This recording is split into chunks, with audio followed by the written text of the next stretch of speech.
कैसे हैं आप सभी लोग। हेलो फ्रेंड्स, कैसे हैं आप सभी लोग। आशा करती हूँ अच्छे होंगे, स्वस्थ होंगे, तंदुरुस्त होंगे और पढ़ाई कर रहे होंगे। हमारे चैनल हिंदी ज्ञान धारा पर आप सभी लोगों का बहुत बहुत स्वागत है। आज हम सभी लोग केदारनाथ सिंह जी की कविता रचनाएं पढ़ेंगे, उनका थोड़ा सा जीवन परिचय पढ़ेंगे।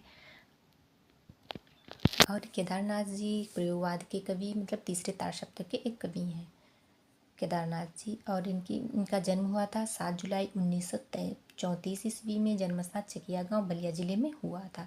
इनका निधन 19 मार्च 2018 में दिल्ली में हो गया था।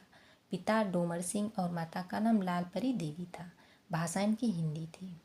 ये इन्होंने निबंध, कविता संग्रह आदि की रचना की है।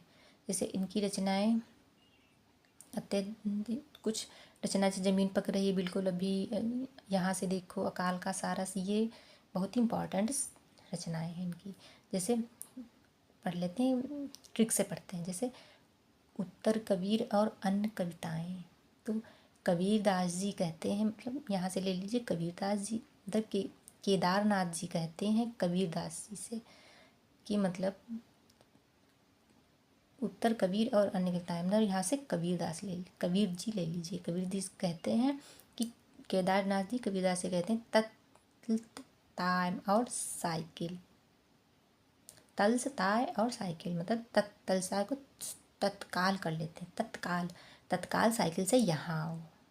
फिर क्या कहते हैं, ज़मीन पक रही है, मतलब यहाँ आओ, देखो आकर ज़मीन पक रही है।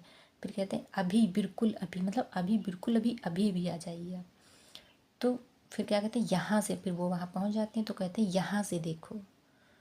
कबीरदास, केदारनाथ जी कबीरदास से कहते हैं यहाँ से देखो। फिर क्या करें, अकाल का सारस देखो, अकाल पड़ा हुआ, सारस मर रहे हैं और बाघ भी मतलब मर रहे हैं। अनायास, अनागत मतलब अनागत को अनायास कर लीजिए। अनायास पशु पक्षी मारे जा रहे हैं, मतलब फ़र्क नहीं पड़ता, मतलब किसी को फ़र्क नहीं पड़ता है। ये इनकी रचना है। ट्रिक से एक बार फिर पढ़ लेते हैं। उत्तर कबीर और अन्य कविताएं। केदारनाथ जी कबीरदास जी से कहते हैं तल्स ताय और साइकिल, मतलब तत्काल साइकिल से यहाँ आओ। ज़मीन पक रही है, मतलब ज़मीन पक रही है। अभी बिल्कुल अभी, मतलब बिल्कुल अभी आओ यहाँ से, बिल्कुल अभी। तो कबीरदास जी बिल्कुल तुरंत चले जाते हैं वहाँ साइकिल से, मतलब साइकिल से जाने से जल्दी पहुँच जाते हैं। यहाँ से देखो, कबीर केदारनाथ जी कहते हैं यहाँ से देखो।